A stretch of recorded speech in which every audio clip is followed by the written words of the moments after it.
first got there, Dick Biondi treated me like gold. He's like, okay, I'm going to teach you who you need to know in this city and blah, blah, blah. And at that time, he hadn't got remarried yet. He lived right across the street on Michigan Avenue in an apartment.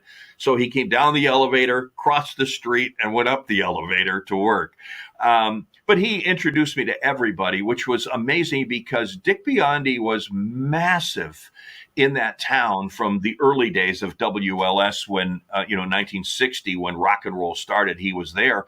And he introduced me to people, but we would have lunch or whatever, and people would like nonstop coming up to the table. It's like, and Dick Biondi treated people like listeners when you did appearances. He just treated them like gold. He was like, wow, you treat this person who's, kind of down and out. And some of us might say, how fast can I sign the autograph and move on? He treated them like they were the president of General Motors and I need to know you. He had that, he just loved being on the radio. That was his whole life. He loved it. And John Landecker is back on the air in Chicago at WGN. He does an evening talk show now.